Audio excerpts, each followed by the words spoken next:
Part 8. Nara sedang istirahat di kamarnya, sementara Bara sedang mandi. Laki-laki itu benar-benar tidak memperbolehkan Nara melakukan apapun kecuali istirahat. Ini saja dirinya belum mandi, malah sedang video callan dengan Caca. "Tapi lo gak apa-apa kan?" tanya Caca terlihat cemas di layar ponsel Nara. "Enggak kok, cuma luka kecil sama keseleo," jawab Nara dengan senyum teduhnya. "Jadi gimana? 2 hari lagi kan kita mau pergi kondangan Cindy. Dengan kondisi lo begitu emang bisa? Bakal dibolehin sama Kak Bara?" tanya Caca. Nara menghela nafas. Benar juga, kondisinya seperti ini. Apa bisa ia ikut pergi nikahan Cindy? Belum lagi ia harus izin kepada Bara. Nara benar-benar ingin ikut melihat hari bahagia Cindy, salah satu sahabat SMA-nya. Tapi kondisinya sekarang tidak memungkinkan. Gak tahu juga, nanti aku bicarain sama Kak Bara. Kalau kata dia boleh, ya aku ikut. Kalau enggak, ya udah, ucap Nara pasrah. Bagaimanapun, Bara suaminya, imamnya, dan keputusan laki-laki itu haruslah Nara turuti jika memang baik untuknya. "Gue yakin sih gak boleh." Masa gue sendiri?" Caca cemberut dengan bibir bawah maju beberapa senti. Nara terkekeh. "Kan teman-teman yang lain banyak. Gak bakal sendirilah, aku yakin.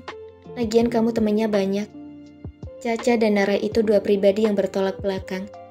Jika Nara adalah cewek kalem yang sedikit tertutup dan sulit mencari teman, maka Caca adalah cewek petakilan dan cerewet yang pintar sekali bergaul dan membuat orang nyaman berbincang dengannya.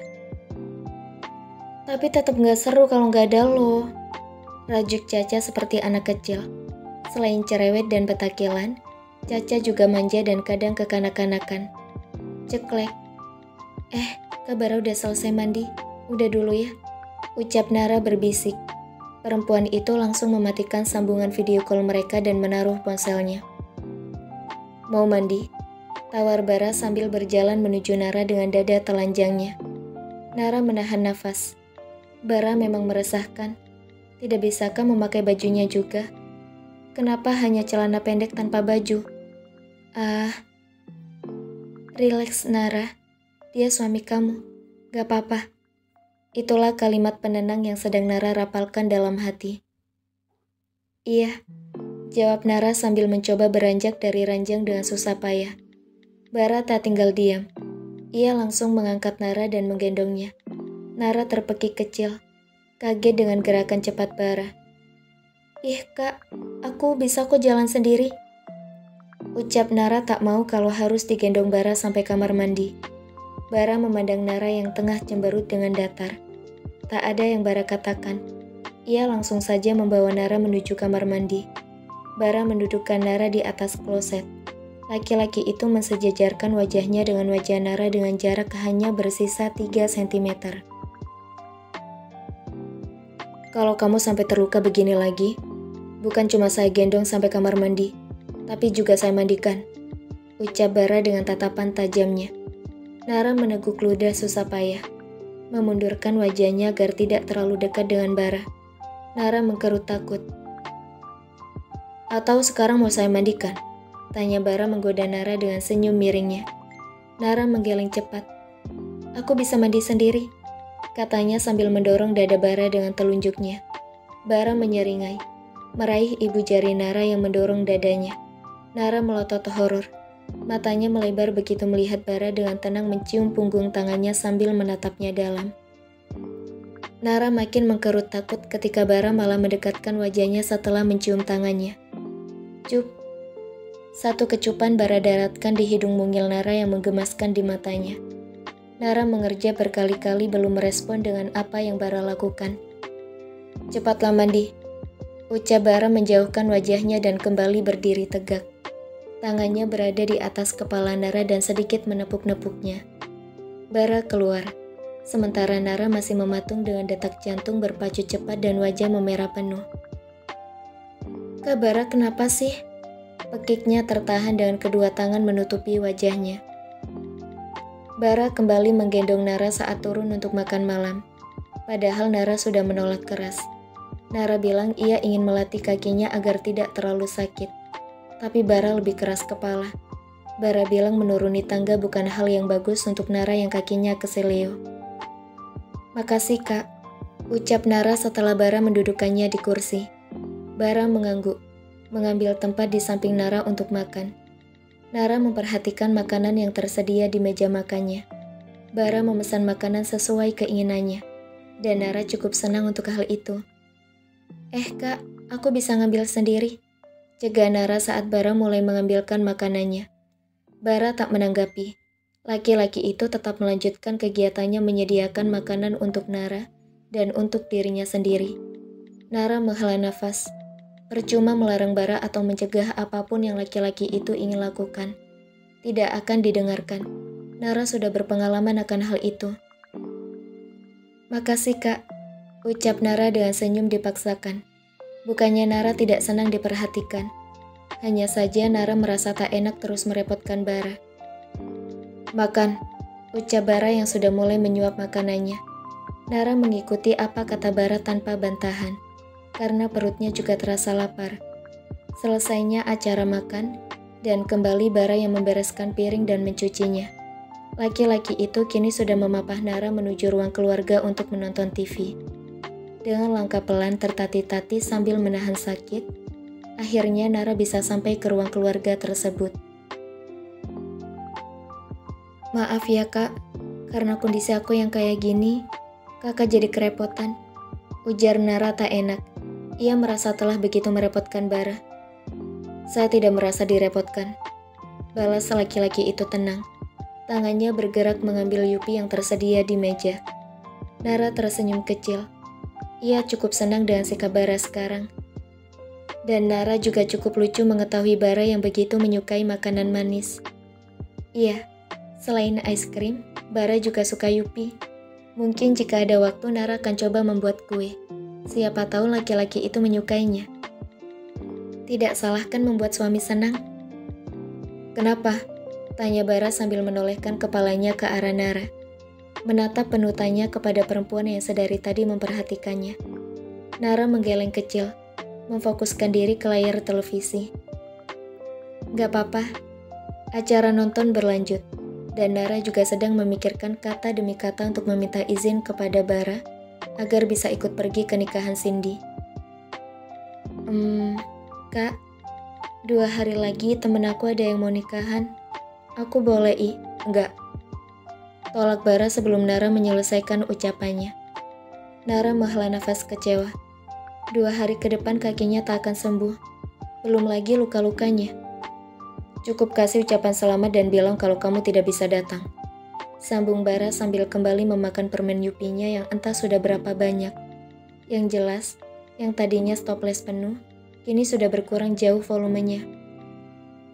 "Ya udah deh," ucap Nara pasrah. Ia tak bisa membantah karena Nara juga sadar ini untuk kebaikannya. Tok tok tok. Bara mengangkat pandangannya dari toples yupi setelah mendengar bunyi ketokan pintu. "Ada yang ngetok deh kayaknya," ucap Nara sambil memandang Bara yang juga tengah menatapnya. Bara beranjak dengan wajah datarnya. Sementara Nara menunggu dengan penasaran siapa yang bertamu malam-malam begini. Tak lama kemudian, Bara kembali dengan sepasang suami istri dan juga Ipan. Dan Nara bisa menyimpulkan jika itu adalah kedua orang tua Ipan. "Silakan duduk," ucap Bara dengan wajah lempengnya. Nara pun tak habis pikir, apakah Bara tidak punya stok ekspresi lain selain itu. "Terima kasih," balas kedua suami istri tersebut tersenyum sambil mendudukkan diri di sofa, tepat di hadapan Nara diikuti Ipan. "Selamat malam Nara," sapa perempuan yang Nara tebak ibu Ipan. Nara mengangguk. "Selamat malam." "Terlebih dahulu perkenalkan, saya dan istri saya ini adalah orang tua Ipan. Kami kesini untuk menjenguk Nak Nara sekaligus meminta maaf atas kecelakaan yang disebabkan oleh anak kami," ucap laki-laki yang duduk di samping istrinya. "Maaf ya, karena kecerobohan saya dan suami yang membiarkan Ipan main motor sendiri jadi bikin kamu sampai seperti ini. Kami minta maaf sekali." Ucap Ibu Ipan sambil memandang penuh sesal ke arah Nara dan Bara bergantian. Gak apa-apa, lain kali Ipannya lebih diawasin aja.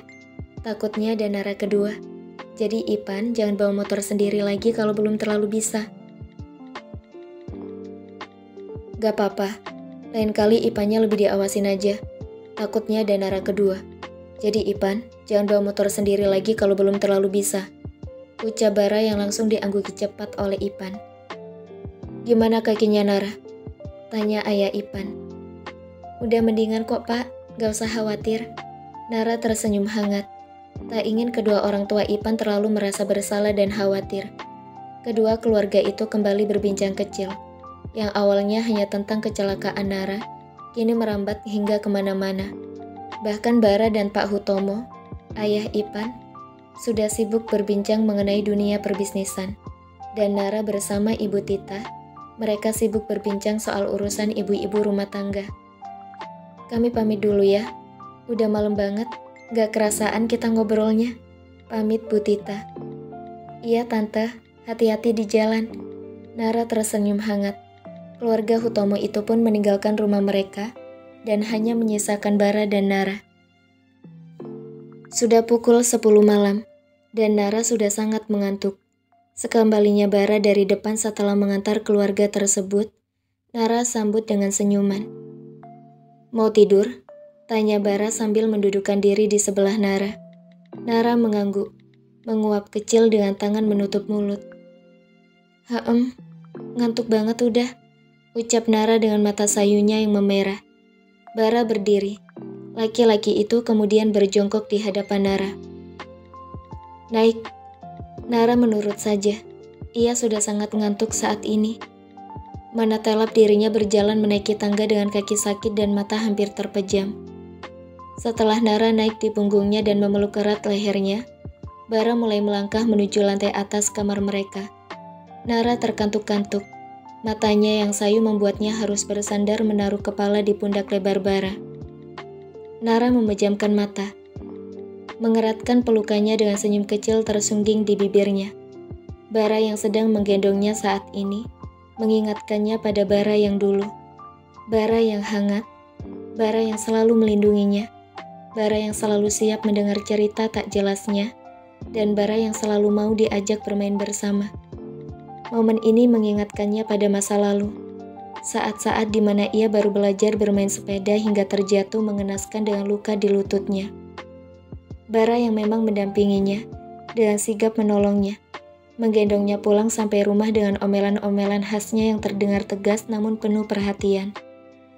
Mengingat masa-masa itu memang terasa sangat indah. Andai ia dan Bara tak berjarak, mungkin pernikahan yang sekarang mereka jalani akan terasa lebih mudah. Bara menggendong Nara sampai ke dalam kamar. Tak ada pergerakan apapun dari Nara. Bara ingin menengok sebenarnya, tapi kepala Nara yang bertumpu pada bahunya menghalanginya. Nara, panggil Bara namun tak ada sahutan. Kak Nara, panggilnya sekali lagi, namun hanya hening yang menyambutnya. Dan Bara bisa memastikan satu hal, Nara tertidur. Bara terkekeh kecil, sengantuk itukah sampai tertidur dalam gendongannya. Bara menghela nafas. Kini tinggal memikirkan cara bagaimana membaringkan Nara dengan aman dan nyaman di atas kasur. Dengan sangat pelan dan penuh hati-hati, Bara mulai menurunkan Nara. Ia begitu pelan, takut pergerakannya membangunkan Nara, atau bahkan membuat luka Nara terkena. Setelah berhasil membaringkan Nara dengan nyaman, Bara baru bisa bernafas lega. Ia memandang Nara penuh cinta. Satu kecupan ia daratkan di kening Nara. Sweet dreams, my beautiful wife.